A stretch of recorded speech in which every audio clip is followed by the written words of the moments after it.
The Alford, Massachusetts mystery was a series of strange events that happened over the course of many months. The following dates contain information from police reports and from actual witnesses of the events that transpired. All dates occur in order of which they happened, and only the dates of major events are listed. Minor occurrences are not listed.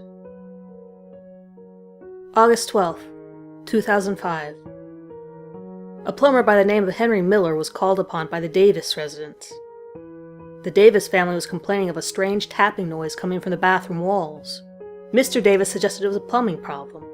Miller was unable to find the source of the tapping, however.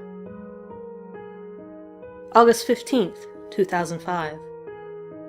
Mr. and Mrs. Davis were woken by the screams of Jonathan Davis, 10 to 12 weeks of age at that time, at approximately 1 a.m.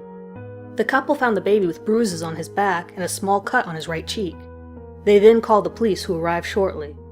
The small investigation concluded the crib holding the baby was at fault for the injuries. August 23, 2005. Mr. Davis left on a plane to Carson City, Nevada, on a business trip at 7 a.m. Mrs. Davis and her 3 children were alone at the residence. At approximately 9:30 p.m., Charlie Davis, 3 years of age, complained of a strange sound coming from Jonathan's room. Mrs. Davis ran to the room only to find that Jonathan was not in the room. The police arrived at 9:47. The only evidence of disturbance was an open window and scratch marks on the crib. The scratch marks appeared to be human, but contained no DNA evidence. August 24, 2005. Mr. Davis arrived home to his distraught family. September 3, 2005.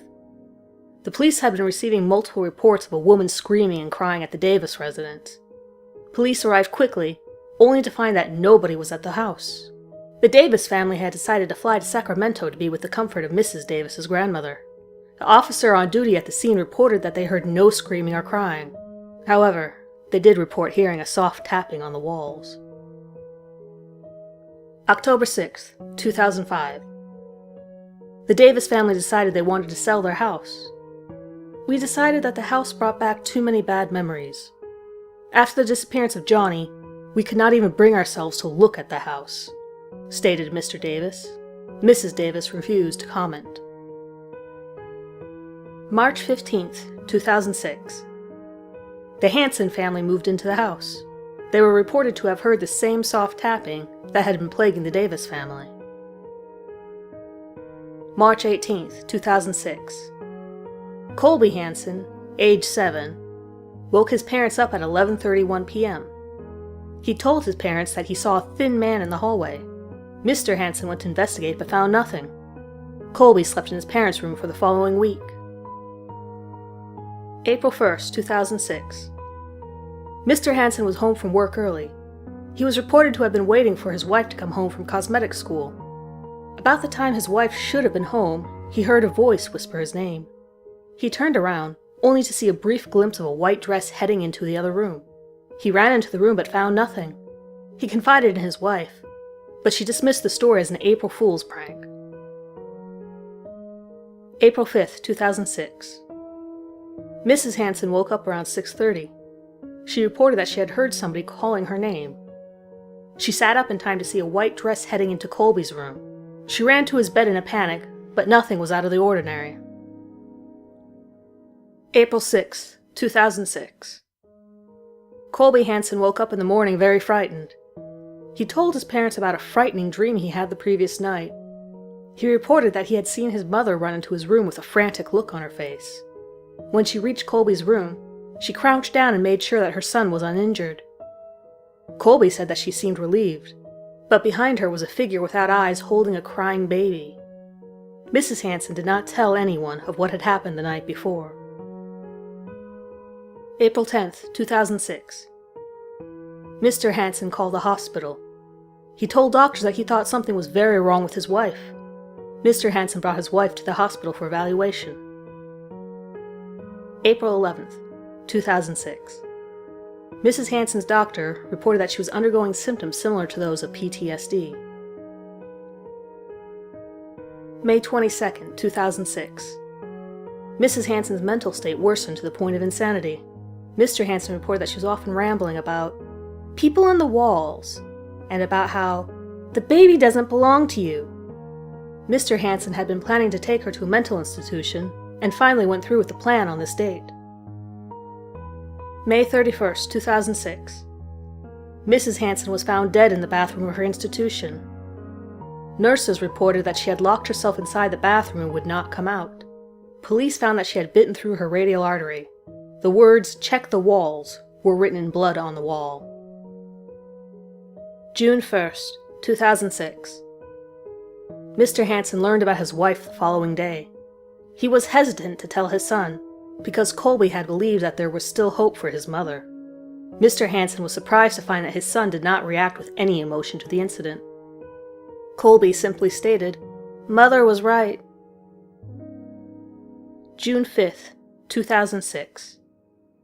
At approximately 4:30 p.m., Mr. Hansen returned home from work. He saw his son's backpack and books, but Colby was nowhere to be seen. Mr. Hansen soon found his son hanging from a hook in the ceiling. The room was completely bare except for Colby's bed. The bed was covered in scratches. A few of the scratches were near the bottom of the bed and spelled out, "He did it for the baby." At 4:37 p.m., Mr. Hansen ran outside with his phone and called the police. The police reported that they could hardly hear what he was saying. All they were able to hear from Mr. Hansen was his address. The only other thing they could hear was a woman repeating the phrase, "Check the walls, check the walls, check the walls." At 4:49 p.m., the police went into the house to find the body. Mr. Hansen was reported to be outside sobbing.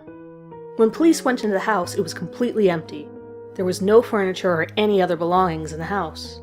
Arrows, later found to be drawn in blood, led them to the room Colby had supposedly hung himself in, though there was no body present.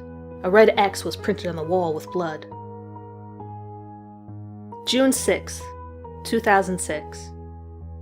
The police had come to a decision to break through the wall. They hit the wall with an axe and immediately formed a dark hole in the wall. The room was reported to have a very strong odor as soon as the axe broke through. The police found 14 bodies hidden in the walls. Aftermath. The police found 15 bodies in total in the house. 11 of them were related to a woman named Elizabeth Natalie Brooks. The walls contained her husband, both of her parents, her 5 children, her brother, and her 2 sisters. The 12th body could not be identified. The 13th body was that of Colby Hansen, and the 14th was Jonathan Davis. The Davis family died in a plane crash on June 5th. They were the only casualties on the plane. Charlie Davis was found to have a journal on his person. In it, he had written a short story about the woman in the walls. Carl Hansen fell into a coma on March 15, 2007. He died on June 6th of that year. Nurses reported hearing a soft tapping on the walls before he died. Elizabeth Brooks was found to be born on June 6, 1938. She married Edward Brooks in 1964. It was a fantastic relationship. However, everything changed after their 5th child turned 7. Elizabeth wanted another child, but Edward refused. Elizabeth kept pestering him until he, like Elizabeth's family, decided to beat her. She remained quiet for many years, until she decided to call out for help in 1987. Edward caught her with a phone, so he grabbed Elizabeth and beat her to death. He hid her in the crawl space between the walls. He also killed all of Elizabeth's family, including his own children, just in case they started to become suspicious. Edward later sent a letter directly to the police, confessing the entire crime, except for where he had hid all the bodies.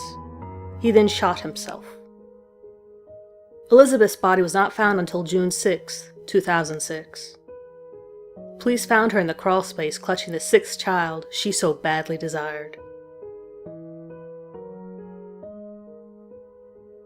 Thank you for tuning in. If you like this story, hit that like button. Consider sharing and subscribing to the channel to be alerted to new uploads. If you'd like to see something specific on my channel, leave a comment below and I will look into it. Good night, everyone.